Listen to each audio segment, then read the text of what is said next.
The Newsday continues here on One News Now. I'm Riza Diaz. Metro Manila and other LGUs have declared an academic health break as the cases continue to rise. To tell us more about this, we have with us this morning Teachers Dignity Coalition Chairperson, Mr. Benjo Basas is joining us. Sir Benjo, good morning. Yes, Riza, good morning at sa lahat po ng ating nanonood po. Magandang umaga, sir. First, would like to ask for your reaction po tungkol po dito sa declaration of the health breaks in several areas po sa ating bansa. Yeah, actually ito naman yung aming hinihingi ever since as early as the prior to the opening of classes for school year 2021-2022, the current school year, we have actually lobbied for this, and what we want is supposedly a 1 week break in every end of the quarter, both for students and teachers after nung pag-accomplish ng mga bata ng kanilang academic requirements, and then yung teachers naman po yung mga clerical tasks, because we have a lot of clerical tasks Riza, kaya ang sabi namin sana at least after every quarter, but then yung Department of Education still pursued its planned school calendar for the school year without that break, school break, and then ngayong tumaas po yung cases ng COVID pagpasok ng January, nakita natin na hindi po sapat yung simpleng tawag dito yung semestral break na scheduled under the DepEd existing school calendar, so sabi namin hindi ito simpleng school break lang, hindi ito simpleng semestral break, so dapat bigyan natin ng pahinga physically, academically, and magamit yung pahinga na ito dito sa pag-boost nung health ng ating mga guro, ng ating mga bata, and of course even yung kanilang mga pamilya. Dahil alam mo ngayon, Riza, yung pag-aaral ng mga bata dito sa distance learning system, kasama yung buong pamilya, kasama yung nanay, kasama yung tatay, at syempre talagang effort yan, collective effort yan ng family ngayon. So sabi namin mukhang kailangan po ito. At of course nung una nga ayaw pa ng DepEd kasi we have now this school calendar, but then on January 12 ay naglabas din yung DepEd Central Office ng memorandum na nagsasabi that the regional offices and the division offices are actually empowered, they have the discretion to grant this school break. I don't want to call it academic health break sa terms ng DepEd, kasi sa DepEd hindi nila ginamit yung academic health break, ang sinabi lang nila class suspension, but then again, alam mo rin ang nakakatuwa dito dun sa mga LGUs and other DepEd field offices, tinawag nila ito na health break, tinawag nila na academic break, and some of course just call it a class suspension, and that's kumbaga that's one issue din kasi yung DepEd hindi siya talaga gumawa, yung central office hindi siya talaga gumawa ng isang directive, ng isang uniform ng isang uniform na policy on this, so sabi niya sa mga regional directors at schools division superintendents, bahala kayo kung gusto niyo magbigay ng break, basta within January, kung ilang araw yan bahala rin kayo, wag lang lalampas ng 2 months. Kaya ngayon iba-iba dito sa field, iba-iba yung kung kailan yung date na yan, kung anong tawag diyan at kung ano yung features ng mga class suspensions na ito. And but actually we appreciate this declaration from the Department of Education. Sir, with that being said, katulad po ng sinabi nyo sa ngayon nga po iba-iba. There's proposal to institutionalize ito pong suspension of classes based on alert levels. Ano pong reaction nyo dito? Well, as of now naman meron naman kasi na tayong meron na tayong mga existing policies na ganyan na institutionalized yan pag depende sa bagyo, but then of course itong pandemic kasi bagong experience natin ito but naka 2 years na tayo, no? Sana mas mahusay na tayo ngayon sa pag-handle nito, no? Pero tama 'yan, ano, na kinakailangan na may gano'n. But of course, we're talking about here, ano, at this point, Miss Riza, ang pinag-uusapan natin ngayon dito ay itong remote learning, no? Ating kasalukuyang ginagawa, no?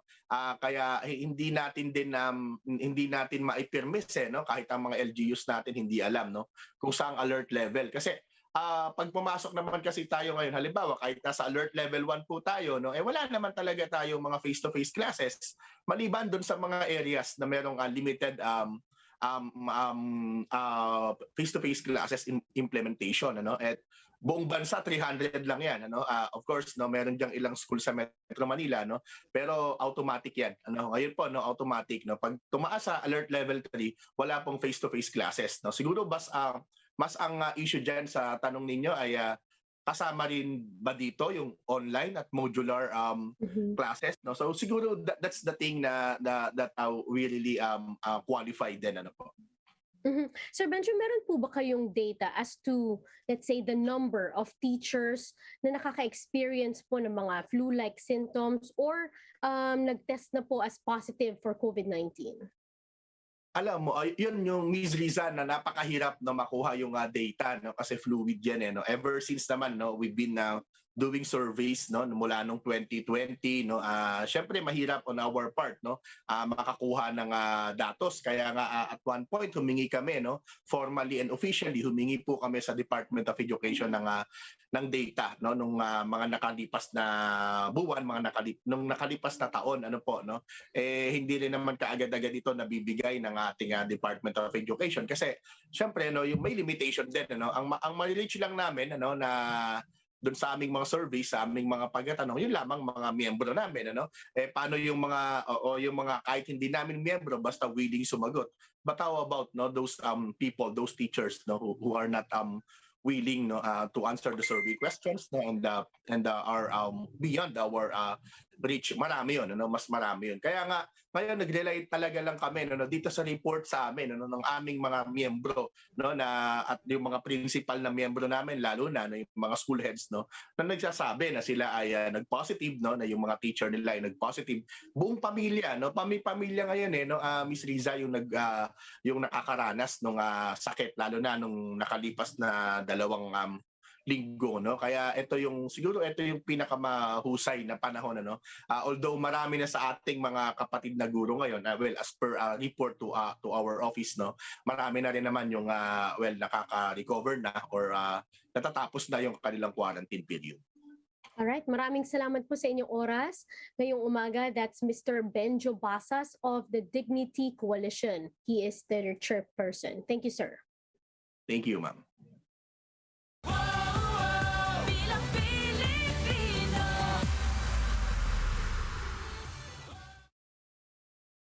Now, as a former Senator Bongbong Marcos Jr. still runs the risk for disqualification, his closest rival in Vice President Lenny Robredo would rather beat him in the elections.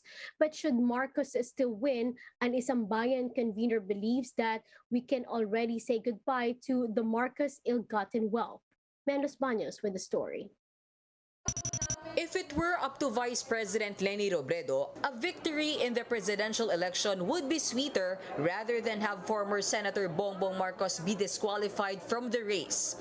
In a TV interview, Robredo said defeating Marcos would put an end to the narrative he is trying to push that Robredo cheated in 2016. Marcos has 4 disqualification petitions to hurdle.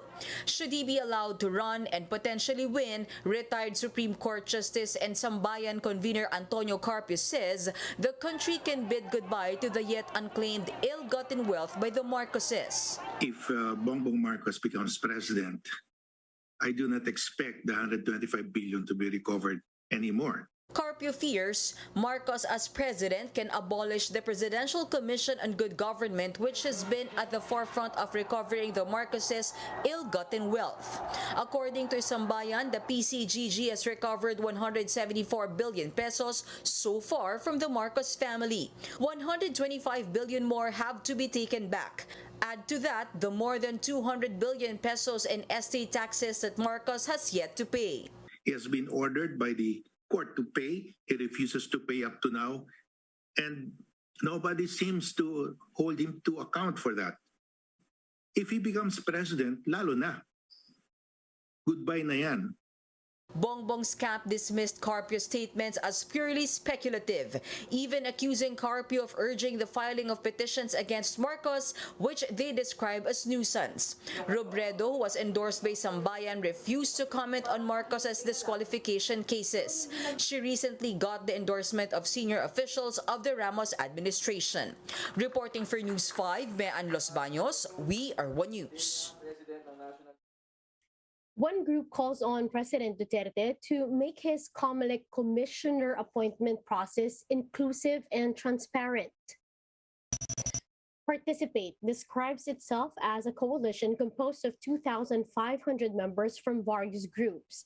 The coalition urges Duterte to make the appointment process open for replacements of COMELEC Chairman Sheriff Abbas, Commissioner Rowena Guanzon, and Antonio Cole Jr., now all set to retire in February. According to the coalition, COMELEC should be able to assert their autonomy without any political intervention. Participate is now calling on the government to give the public a chance to be included in the vetting process of all appointees, and the group also wants the president to provide the public with a clear set of criteria to be used in the selection and appointment of the new chairperson and the commissioner. And those are the top stories of the hour. Join us later again at 10:15 in the morning as we continue to monitor the day's biggest stories.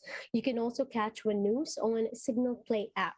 Register for a free account now at www.signalplay.com and stream One News live anytime, anywhere. I'm Riza Diaz. Mask on, wash hands, and stay safe, Philippines. We are One News.